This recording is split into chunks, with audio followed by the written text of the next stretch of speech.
va faire un petit voyage dans l'espace et le temps pour voir si l'énergie est à l'origine du vivant, puisque c'est la question défi qui nous est posée aujourd'hui. D'abord, qu'est-ce que le vivant, le vivant, qu'est-ce que la vie? Il y a des dizaines de définitions possibles du vivant. Il y a même un numéro spécial, un hors-série pour la science, je crois, l'année dernière, qui est sorti sur le vivant, l'évolution du vivant, et qui posait un certain nombre de définitions très intéressantes en termes de SVT, comme on dit, sciences de la vie et de la terre, mais aussi en termes de sociologie. Les sociologues n'ont pas tout à fait la même définition du vivant que nous, biologistes, ou paléobiologistes dans mon cas.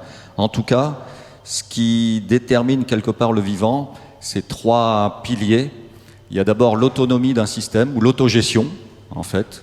Ensuite, il y a la reproductabilité du système en question, et puis il y a la limite du système, ou plutôt la délimitation du système par rapport au monde extérieur. Donc c'est le monde intérieur versus le monde extérieur, et ces trois piliers font intervenir de l'énergie, à chaque fois on va le voir, et puis de la matière évidemment.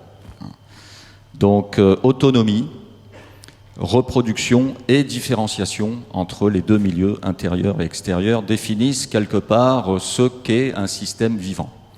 Alors la vie est complexe, on la connaît, la vie est très étendue dans le temps aussi, la vie occupe l'espace évidemment, mais la vie occupe le temps en termes d'évolution des espèces. C'est un temps très long qui s'échelonne sur plusieurs milliers, voire milliards d'années, puisque la planète Terre a 4,55 à peu près milliards d'années. Et cette vie, ces premières formes de vie apparaissent finalement très rapidement. En à peu près 500, 600 millions d'années, on aurait, alors c'est un peu discuté, les premières molécules organiques, on est à peu près à 4 milliards d'années. Si vous voulez vraiment de la vie non discutable en termes de fossiles, vous allez voir des publications assez récentes, soit du côté du Groenland, soit du côté de l'Australie, où sont décrits des stromatolithes, donc des formes de vie fossiles, ou plutôt des restes en fait sédimentaires qui sont dus à ce qu'on appelle des bioconstructions, qui ont 3,8 milliards. Bon, 3,8, 4, on est, on va dire, autour de 4 milliards, alors que la Terre a seulement 4,55. Donc en 550, ou allez, 600, allez, 700 millions d'années, ce qui n'est pas grand-chose à l'échelle des temps géologiques, la vie apparaît déjà sur cette jeune planète. La vie apparaît, ensuite elle se... J'aime pas le terme de complexifie, parce que l'évolution de la vie, l'évolution des espèces n'est pas une complexification, n'est pas une progression qui va de la bactérie jusqu'à l'homme. Si vous prenez par exemple le crâne d'un poisson osseux classique, l'esturgeon ou le saumon, et si vous comparez ce crâne avec un crâne humain, eh bien vous allez observer des os identiques, des ossements identiques, mais aussi des ossements et des contacts osseux différents, et vous allez en termes de complexité observer qu'un crâne de poisson est beaucoup plus complexe finalement qu'un crâne humain, où il y a une réduction en fait drastique du nombre d'os au niveau du toit crânien. Bon, c'est un exemple qui casse un peu le mythe de l'évolution égale progression, et l'homme bien sûr est au sommet, c'est ce qu'on pensait autrefois, au sommet de l'évolution. Heureusement, d'abord les premiers astronomes ont montré que l'homme n'était pas au centre de l'univers, ouf. Ensuite, Freud et les premiers psychanalystes, c'est les exemples classiques, ont montré que l'homme n'était pas non plus au centre finalement de lui-même. Et puis, on observe que l'homme, depuis Darwin et même avant, depuis Lamarck premier évolutionniste, avant Darwin, 1809, alors que 1809, donc Lamarck publie Philosophie zoologique, où il pose en fait ces questions de transformisme. 1809, c'est l'année de naissance de Darwin. Bon, peu importe en fait Lamarck ou Darwin, en tout cas, les évolutionnistes nous montrent à partir du 19e que l'homme n'est même plus au centre, ou en tout cas au sommet de l'évolution ou de la chaîne graduée des espèces. Alors cette représentation dans mon dos, elle est normalement assez comment dire, échelonnée parce que c'est la flèche du temps. Hein, c'est surtout la flèche du temps telle qu'on la conçoit nous en Occident, c'est-à-dire une flèche bien graduelle où on montre, soi-disant, les étapes de l'évolution, donc étapes de l'évolution qui n'existent pas quand on considère l'évolution des espèces d'une manière arborescente, c'est-à-dire d'une manière phylogénétique. Hein, aujourd'hui, on se pose la question qui est le plus proche de qui en termes d'études de relations de parenté, et non plus qui est le plus proche ou qui descend de qui. Donc on observe que cette vie, à partir d'un ancêtre commun universel unique, le fameux LUCA, Last Universal Common Ancestor, explose au sens en fait diversification des formes et des combinaisons de ce bricolage du vivant qui, à partir de ces trois piliers, reproduction, autogestion et délimitation par rapport au milieu externe, va essayer de bricoler. Alors, je dis va essayer, je ne donne pas une intention non plus au vivant. Hein. Le vivant est. Et puis, on observe que l'évolution des espèces est une sorte de bricolage entre adaptation, nécessité, quelquefois. Donc, cette vie explose. On a trois grands groupes.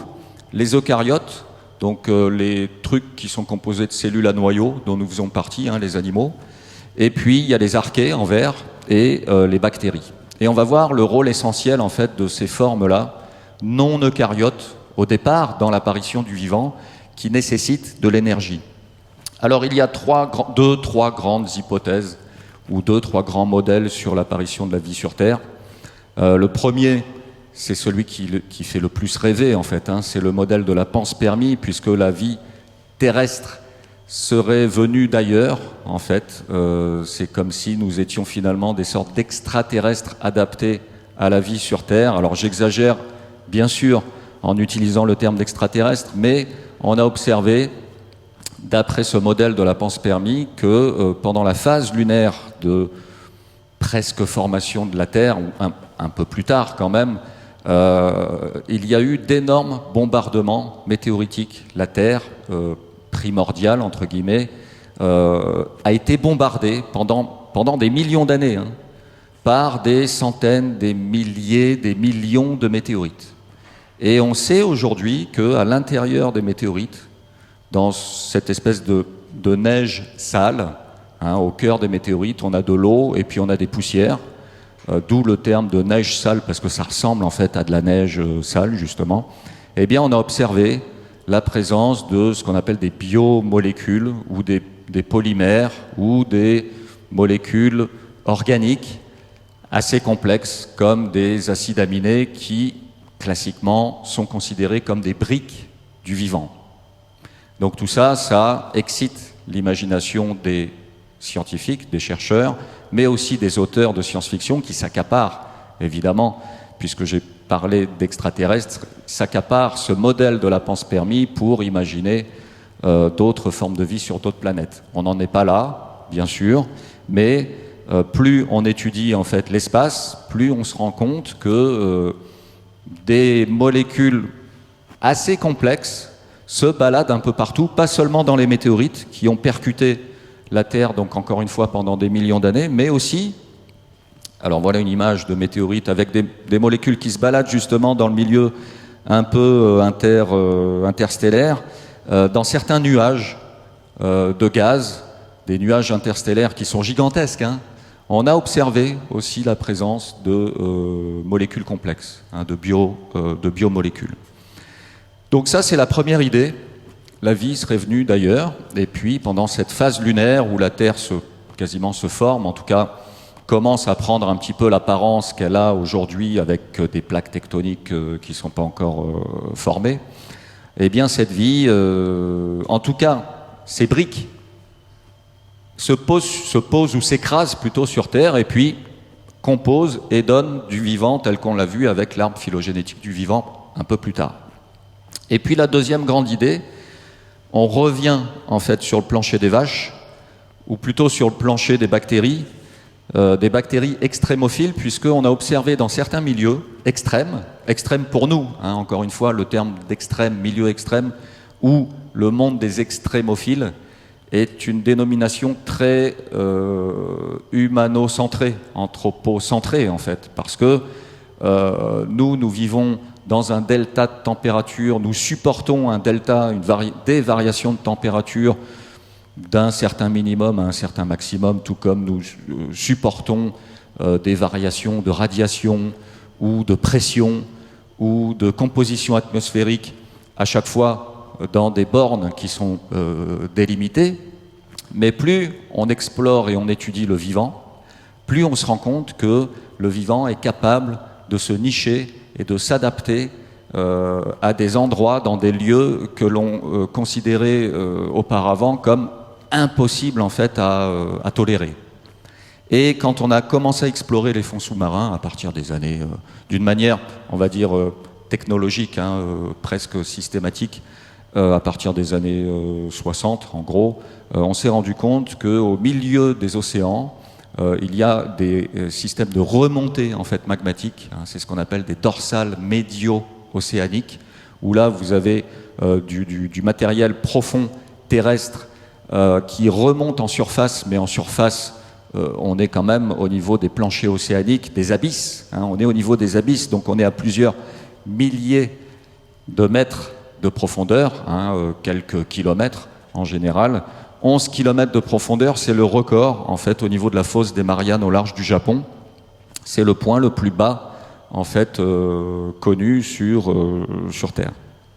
Et eh bien au fond de ces océans, alors qu'il n'y a pas de lumière, il y a une pression entre guillemets mortelle, il y a des compositions chimiques à base de soufre, c'est-à-dire des molécules que nous, on considérerait comme un poison, eh bien on a observé, en fait, malgré toutes ces conditions extrêmes, des biomolécules assez complexes et même des formes de vie assez intéressantes, puisqu'on a des individus, on a des espèces de vers, par exemple, qui sont inféodés à ces systèmes de remontée volcanique qu'on appelle des cheminées volcaniques, ou plutôt des fumeurs noirs, parce que ça crache en permanence des gaz et de la lave, et puis ça a une tête, entre guillemets, de grandes cheminées noirâtres, en tout cas très sombres, qui forment vraiment parfois des montagnes au fond de l'océan.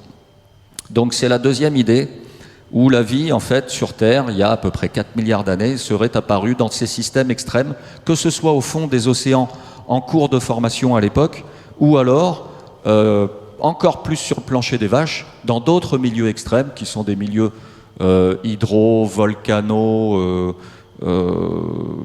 hydrothermaux, au sens très large, où là encore, on a des remontées de matériel volcanique au niveau des interfaces. La vie aime bien les interfaces entre de la roche, entre du milieu liquide, éventuellement du milieu gazeux, comme ici vous reconnaissez en fait Yellowstone, le parc national, un des grands parcs nationaux aux États-Unis, où on a des espèces de lacs sulfurés avec une eau hyper chaude. Et pourtant, on a des biomolécules, on a des bactéries thermophiles, donc qui aiment même la température et qui doivent être dans des deltas de température pour nous extrêmes pour pouvoir enclencher leur métabolisme et se reproduire. Donc, plus on étudie en fait le vivant, plus on se rend compte que les frontières sont repoussées aux extrêmes par rapport à notre anthropocentrisme à nous. Et ce passage-là, entre biomolécules ou polymères ou molécules organiques complexes et le vivant, est encore en cours de modélisation.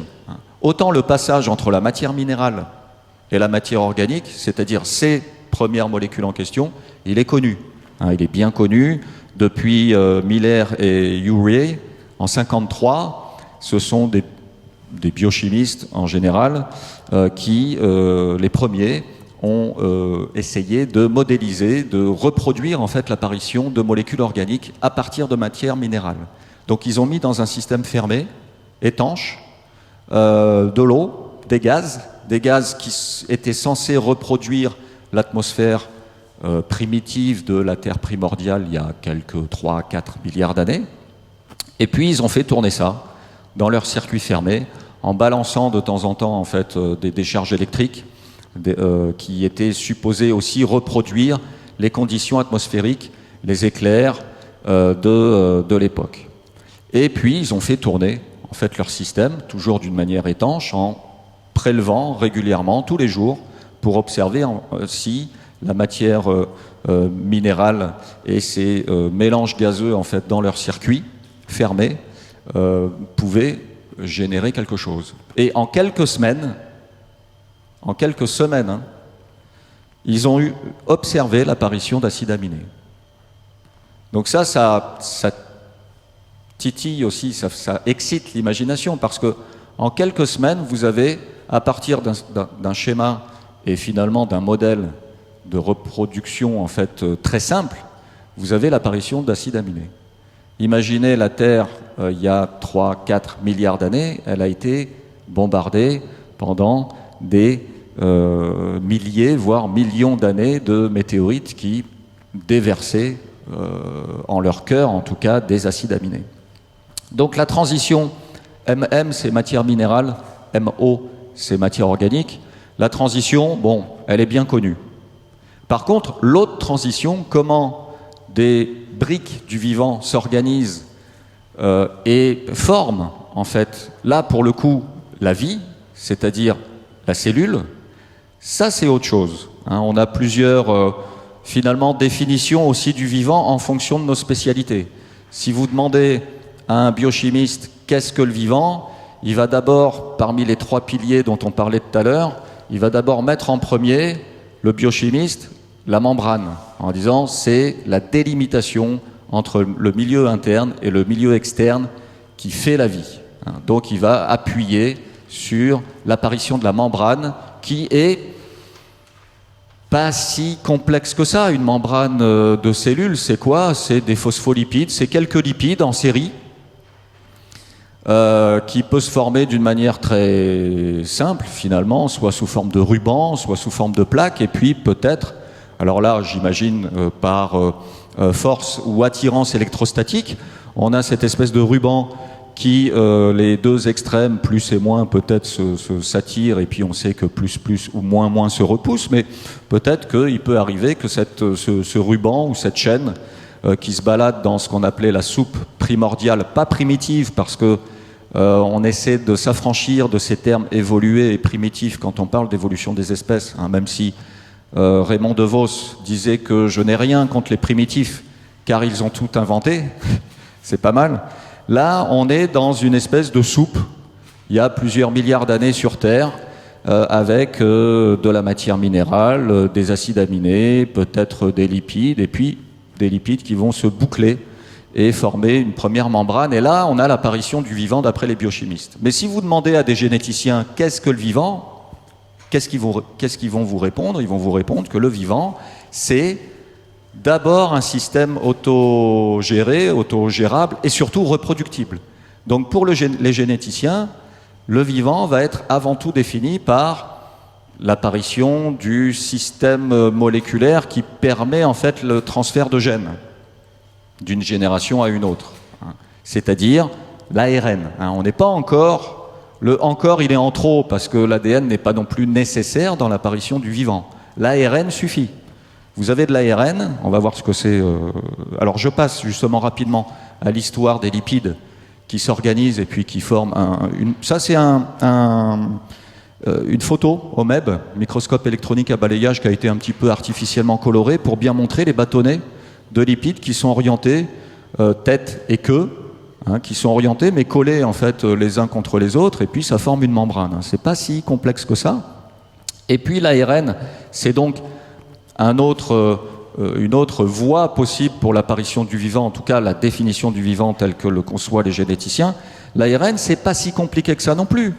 En termes de combinaison de biomolécules, vous prenez des bases azotées, vous prenez des sucres, et puis vous avez en fait de l'ARN, c'est-à-dire quelque chose qui est capable de transmettre de l'information génétique. Et l'ARN, vous le voyez, hein, là, il n'y a qu'un seul brin, au contraire de l'ADN, qui a 2 brins et qui est un peu plus complexe en termes de configuration en fait, moléculaire. Donc cette transition entre matière organique brute, si je puis dire, c'est-à-dire biomolécules et vivant, ben on n'est pas encore capable de la reproduire en labo sous forme d'expérience comme on fait Miller et Urey pour l'étape d'avant. Par contre, aujourd'hui, la biologie de synthèse, c'est-à-dire la modélisation du vivant, peut nous aider à mieux comprendre l'assemblage de ces molécules plus ou moins complexes vers un système autogéré, reproductible, etc. Là, ça c'est un schéma très mainstream, on va dire, de la biologie de synthèse qui consiste en fait à modéliser des molécules plus ou moins complexes de différents types et puis on envoie ça dans des logiciels de combinaisons statistiques, électrochimiques, électrostatiques et puis on voit comment on accélère finalement un petit peu le temps à notre échelle à nous pour voir ou en tout cas essayer de mieux comprendre comment ces biomolécules auraient pu s'assembler il y a quelques milliards d'années sur Terre pour former vraiment du vivant.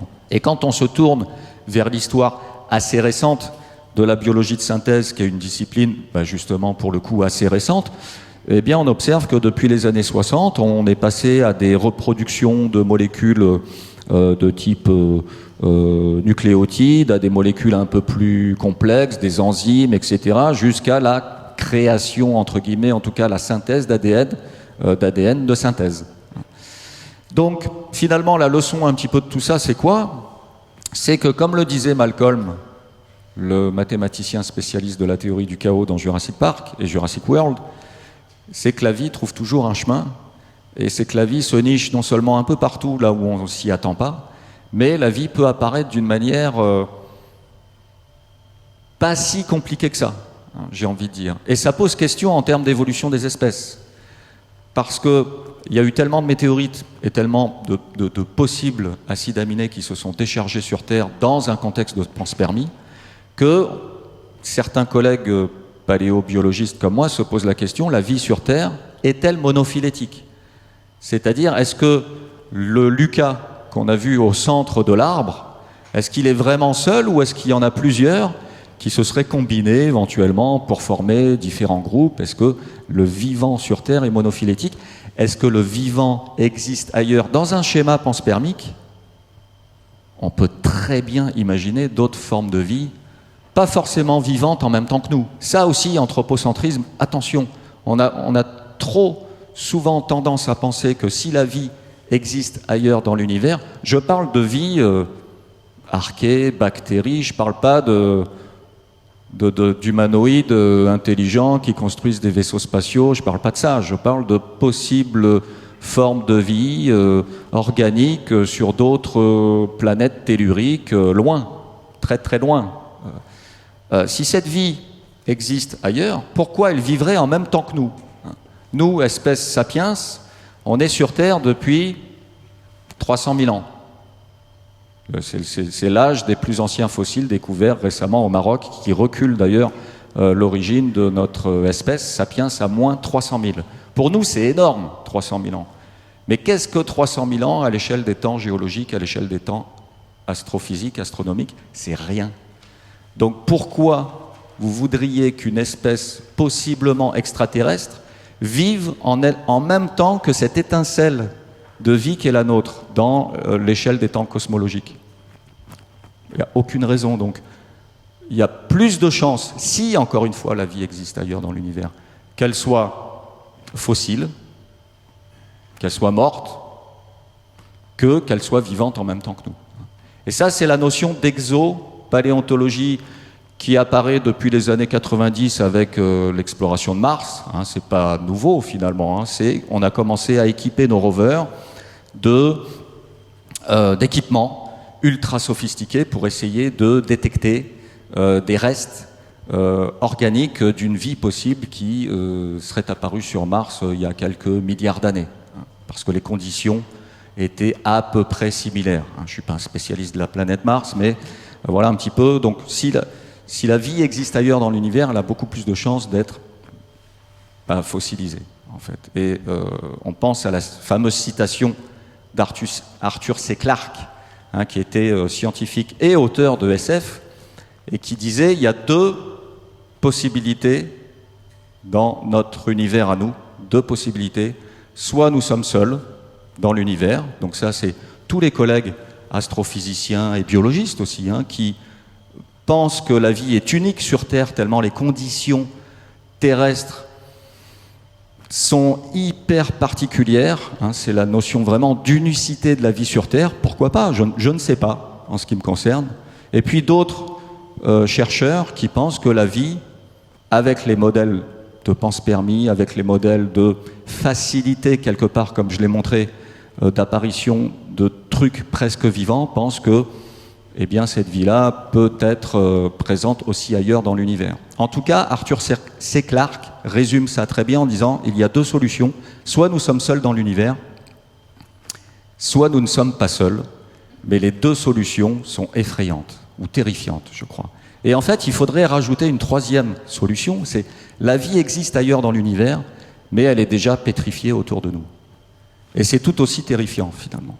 Cette vie-là, eh bien, une fois qu'on a, par contre, ces cellules, alors des cellules, entre guillemets, simples, j'aime pas le terme simple, j'aime pas le terme compliqué, je préfère le terme de différent ou de ressemblant, mais en tout cas, ces cellules, elles vont exploser en termes de diversité de formes déjà et de diversité aussi génétique. Vous avez des archées qui sont des sortes de ballonnets, très simples, il n'y a pas de noyau, il y a une membrane, un cytoplasme et basta, ça fonctionne. Ça capte de l'énergie chimique ou photonique en fonction de l'espace qui est occupé par cette vie-là. La vie s'organise aussi sous forme de bâtonnets. Vous avez des bactéries qui bioconstruisent, c'est-à-dire qui vont sécréter entre guillemets des carbonates et qui vont permettre justement la fossilisation et l'observation de l'évolution de cette vie. En tout cas, la gestion énergétique, elle est hyper plastique aussi. Elle est comme la vie. Vous pouvez capter votre énergie de chimie, hein, vous êtes chimiotrophe. Vous pouvez capter l'énergie de matière minérale, vous êtes autotrophe au sens très large comme les plantes, et puis si vous êtes un peu malin, vous allez utiliser l'énergie des autres, hein, vous êtes hétérotrophe, et éventuellement en fait prédateur, carnivore ou super prédateur si vous êtes si vous profitez encore plus de l'énergie des autres, qui profitent eux-mêmes de l'énergie des autotrophes. Donc tout ça s'organise très rapidement à l'échelle des temps géologiques. Et on a deux grandes structures hein, qui permettent en fait la gestion de cette énergie dans les premières formes de vie. Là, vous avez le schéma, un joli schéma d'une cellule animale hein, ou un eucaryote en fait animal, où on a le noyau au centre, là en orangé, et puis toutes les petites pastilles très simples entre guillemets bleues. Ce sont des mitochondries, c'est-à-dire des organites à l'intérieur des cellules qui sont des mini-centrales électriques, enfin électriques énergétiques, qui vont permettre à la cellule eucaryotique en fait de générer en fait l'énergie. Et puis rapidement chez les plantes, eh bien vous avez un organite, on va dire analogue, qui est le chloroplaste, qui lui aussi va permettre à partir de photons, hein, c'est justement la photosynthèse. Et là, quand la photosynthèse apparaît, boum, vous avez ce qu'on appelle une innovation en fait en termes d'évolution des espèces et l'apparition d'un groupe, que ce soit chez les algues vertes en l'occurrence ou chez les plantes. La photosynthèse, c'est ensuite un système qui va permettre à la vie de se développer en fait sur la terre ferme. Développement de la vie très rapide en fait hein, sur la terre ferme.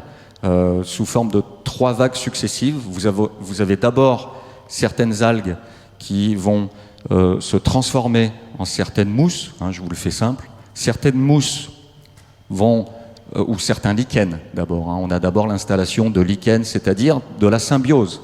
Et on parle pas assez en fait de symbiose dans l'évolution des espèces, parce qu'on a toujours cette idée de reprendre Darwin au pied de la lettre.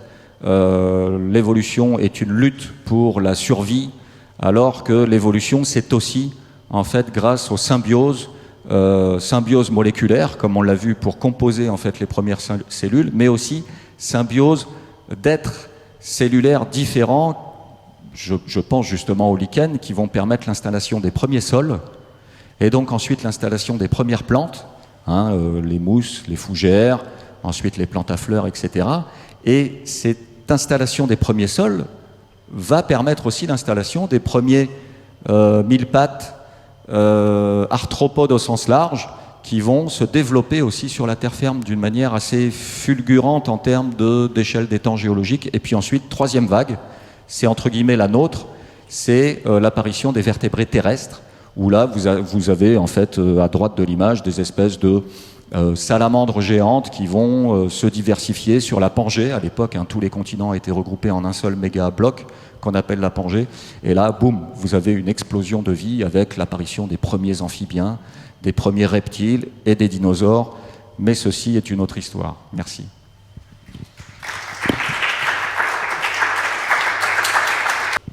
Oui, bonjour, merci beaucoup, c'est passionnant, même si on n'est pas spécialiste.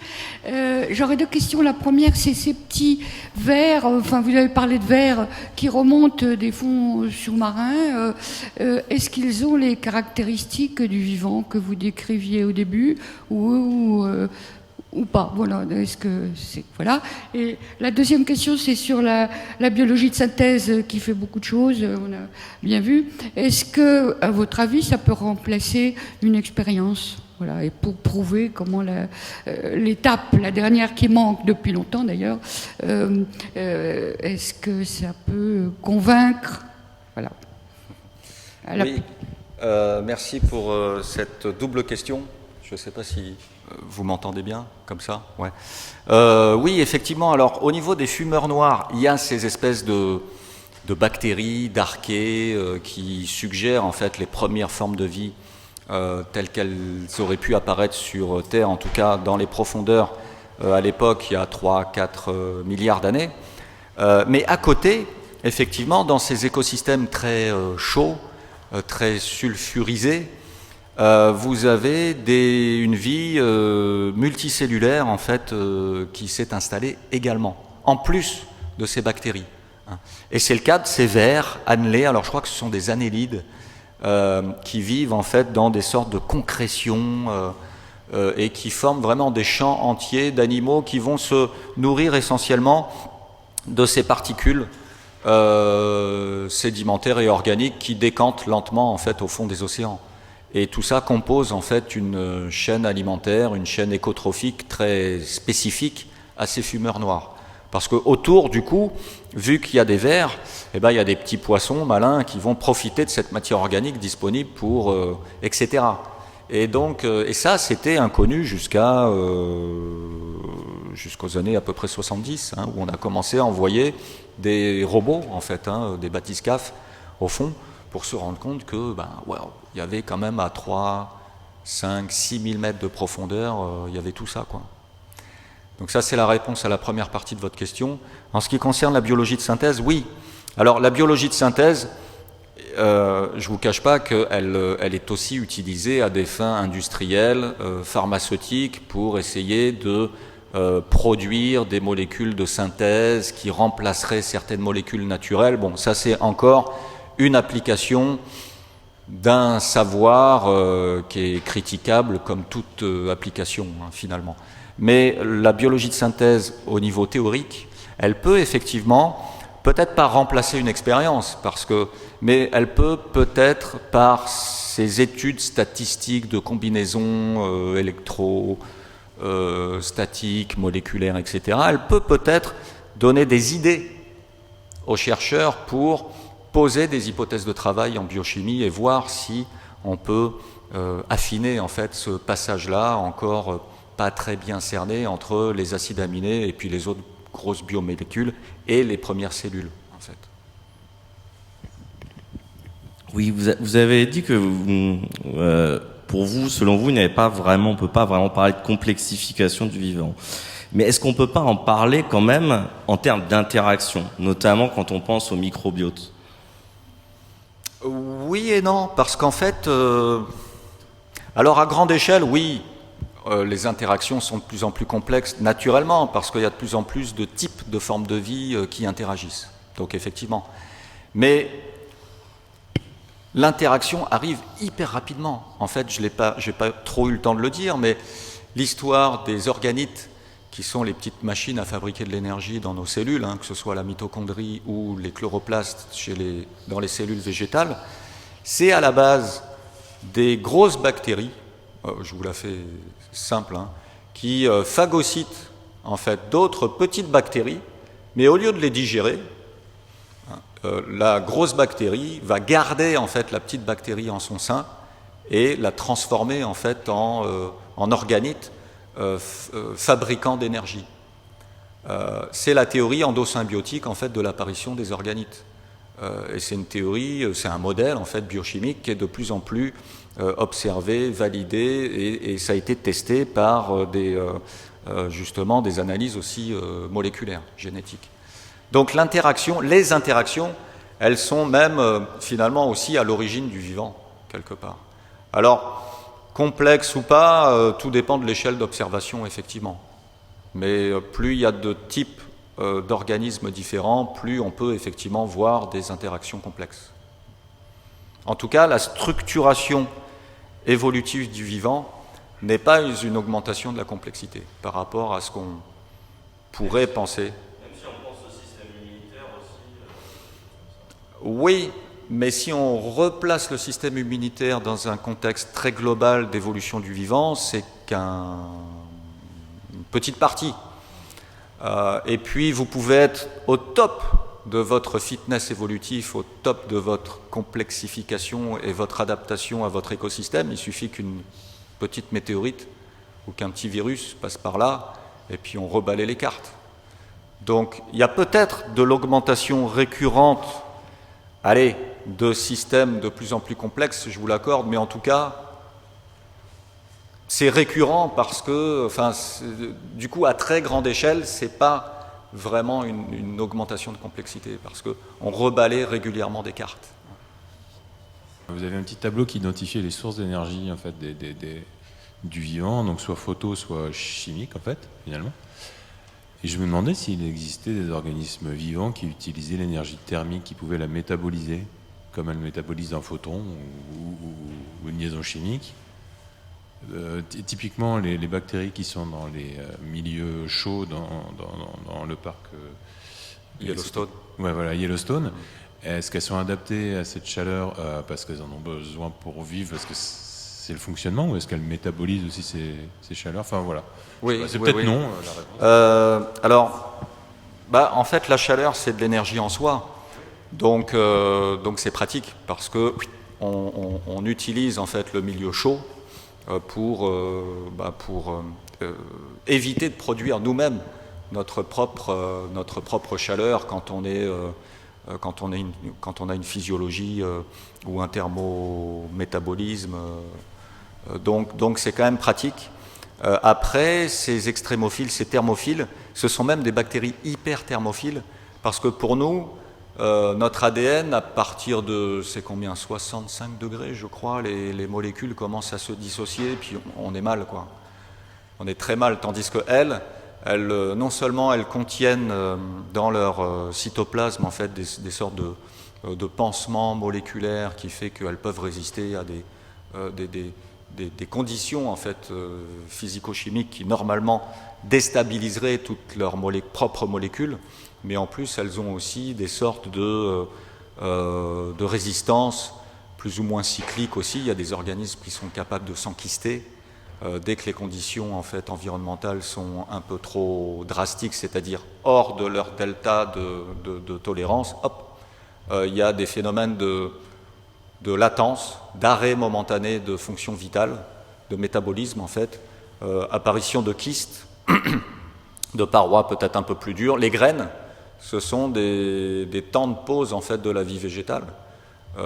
Les tardigrades sont souvent aussi avancés comme les super-héros de la biodiversité parce qu'ils sont capables de supporter des conditions que l'on considère nous comme extrêmes, mais parce qu'eux aussi, ils sont capables de s'enquister. Donc il y a différentes stratégies. Alors je ne sais pas du coup si j'ai bien répondu à votre question, mais pour la température, Oui, c'est directement en fait l'environnement extérieur. Ouais.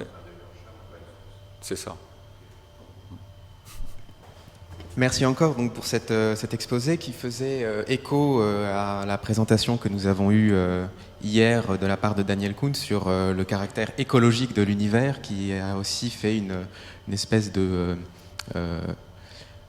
d'histoire ou de genèse de l'apparition du vivant pour répondre à sa question défi. Vous avez commencé votre exposé par une tentative de définition, en partant donc d'une question, qu'est-ce que la vie, en rappelant immédiatement qu'il y avait une dizaine de manières possibles d'y répondre, que d'ailleurs ces manières d'y répondre étaient souvent corrélées aux spécialités depuis lesquelles les scientifiques se prononçaient pour se saisir de cette difficulté, mais loin de simplement vous cacher derrière cette relativité, pourrait-on dire, vous avez assumé vous-même une définition qui était basée sur la production donc, de trois critères, l'autogestion, la reproductibilité et la délimitation par rapport au monde extérieur. Et vous avez fait valoir que ces trois critères avaient un point commun, et que ce point commun précisément c'était l'intervention de l'énergie, et que donc l'énergie était vraiment une fenêtre primordial pour comprendre le vivant, puisque c'est comme ça qu'on peut comprendre comment sa définition tient, en tout cas d'un point de vue biologique. Donc ensuite, le premier temps de l'exposé était dévolu à une histoire du vivant, qui a beaucoup insisté sur la signification des termes qu'on utilise souvent pour la présenter, et qui a notamment manifesté certaines réserves par rapport au terme de complexité.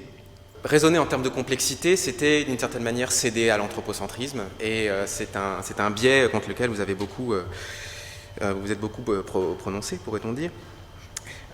Ensuite, l'objectif, pourrait-on dire, de votre présentation était d'essayer de voir quelles étaient les principales hypothèses dont nous disposions aujourd'hui pour rendre compte de l'émergence ou de l'apparition de la vie. Vous en avez prélevé, on va dire, principalement deux. La première, c'est l'hypothèse de la panspermie.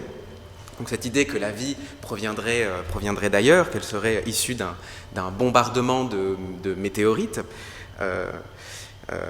dont vous avez expliqué la composition, vous avez parlé de neige sale pour parler du cœur de ces matériaux qui serait donc pourrait-on dire, le vecteur ou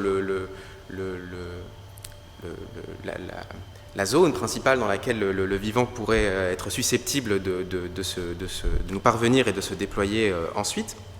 Un point qui a vraiment marqué, me semble-t-il, votre présentation, c'était l'insistance sur l'excitation de l'imagination. Cette idée que raisonner comme ça sur deux types de scénarios, c'était une espèce de propulsion de l'imaginaire, et ça laissait libre cours vraiment à cette puissance de la pensée qui vient donc se corréler à l'observation scientifique, à la récolte des données empiriques. Et ça permet tout simplement de montrer à quel point c'est une faculté qui est essentielle dans la construction du discours scientifique, ce qui est une donnée qu'on a souvent tendance un petit peu à minorer, ou en tout cas à passer sous silence. Le deuxième type de scénario qui a retenu votre attention, donc c'est un scénario qui est prélevé de l'étude tout simplement des fonds marins, en fait l'étude de la capacité que peut avoir un être vivant à exister dans un milieu extrême, avec cette idée toute simple au fond, si un être vivant est capable d'exister dans des situations où les conditions de vie sont extrêmement difficiles, pourrait-on dire, de notre point de vue, tout simplement, elle peut y apparaître, puisqu'elle y est déjà. Donc ces zones-là sont un terreau, là aussi, pour essayer de réfléchir les conditions d'apparition ou d'émergence de la vie. Ça a été l'occasion pour vous d'insister sur une thèse qui me semble assez bien résumer l'essentiel de votre propos.